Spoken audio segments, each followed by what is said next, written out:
ബാക്കി 8 പവന്റെ മാലയാ 3 പവനെ കിട്ടിയിട്ടും ബാക്കി കള്ളൻ എടുത്തുകൊണ്ട്. അതുകൊണ്ട് നിങ്ങൾ 10,000 കാര്യങ്ങളൊക്കെ ഇട്ടോ, പക്ഷെ മൊബൈൽ പോയാൽ കൂടെ നിങ്ങൾക്ക് കിട്ടും.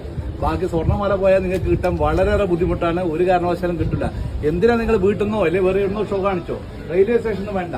അത് നിങ്ങൾ മാല പൊട്ടിക്കുന്ന മാത്രമല്ല, നിങ്ങൾക്ക് ശാരീരികമായിട്ടുള്ള ഈ ബുദ്ധിമുട്ട് കൂടെ ഉണ്ടാവും. കഴുത്ത് മുറിഞ്ഞാൽ നിങ്ങൾക്ക് അറിയാം, ഈ നേർത്ത് കട്ടൊക്കെ ആക്കിയാൽ വലിയ ബുദ്ധിമുട്ടാണ്. ആ അറ്റാക്കൊക്കെ കഴിഞ്ഞ ഒരു മേടാണ്. ഇപ്പോൾ ഇത് പൊള്ളാച്ചിയിലുണ്ട് ഇപ്പോൾ. അപ്പൊ അതുകൊണ്ട് ഒരു കാരണവശാലും നിങ്ങളെ പത്രാസ് കാണിച്ചിട്ടുള്ള മാല ഇട്ട് പോക്ക് വേണ്ടെന്നാ പറയുന്നത്. ഇനി ഇട്ട് പോകുന്നുണ്ടേ നിങ്ങളെ ഇഷ്ടം. വന്ന് പരാതി കൊടുത്തുകയെ നമുക്കൊന്നും ആക്ഷൻ എടുക്കാൻ പറ്റില്ല. ഈ നിങ്ങൾക്ക് യാത്രയിൽ ഉപകരിക്കാനുള്ള പല കാര്യങ്ങളും റെയിൽവേ ചെയ്തിട്ടുണ്ട്. നിങ്ങൾക്ക് എന്തെങ്കിലും ഒരു ആവശ്യം ഉണ്ടെങ്കിൽ തന്നെ ഇമീഡിയറ്റ് 139 എന്ന് പറഞ്ഞ ടോൾ ഫ്രീ നമ്പർ ഉണ്ട്. കേൾക്കുന്നില്ല ലേഡീസ്? ഇപ്പൊ സ്ത്രീകൾക്കെതിരെയുള്ള പരാതികളൊക്കെ കുറെ കൂടി വരികയാണ്. നഗ്നത പ്രദർശിപ്പിക്കല്, ഫോട്ടോ എടുക്കല്. കഴിഞ്ഞ ആഴ്ച മലബാർ എക്സ്പ്രസിൽ 70 വയസ്സുള്ള ഒരു അമ്മമ്മേനാണ് ഒരു സ്കൂൾ മാഷ് പീഡിപ്പിച്ചത്. ഇവിടെ വെച്ച് തലശ്ശേരി കണ്ടുവന്ന ഒരു ലേഡി പുറത്തെടുത്തിട്ട് അതിനെ അടിക്കുമ്പോഴാണ് നമ്മൾ പിടിച്ചിരിക്കുന്നത്.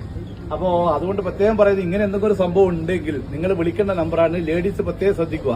ആർക്കെങ്കിലും ഈ കൂടിയിരുന്നോട്ടർക്ക് അറിയാം, നമ്പർ അറിയാവാ, ടോൾ ഫ്രീ നമ്പർ ആർക്കെങ്കിലും അറിയാവാ?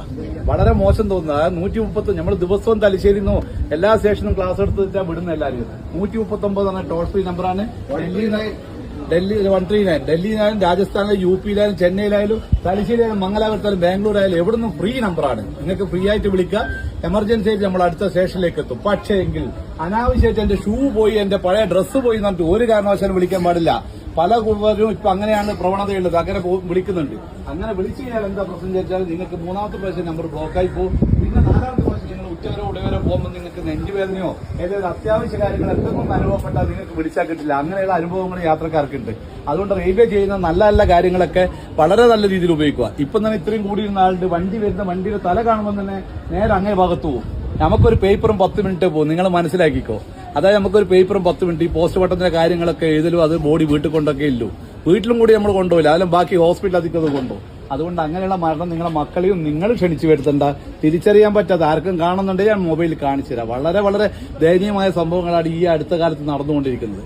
നിങ്ങൾക്ക് ഒറ്റയ്ക്ക് ലേഡീസിനെ യാത്രയാക്കാൻ പലരും പറയും റെയിൽവേയിൽ മക്കളെ ഒറ്റയ്ക്ക് യാത്രയാക്കാൻ പറ്റൂല, അല്ലെങ്കിൽ പേടിയെ. ഇപ്പൊ ഒരു പേടിക്കേണ്ട ഒരു ആവശ്യമില്ല. നമ്മൾ നിങ്ങളെ പിന്തുടരുന്നുണ്ട്.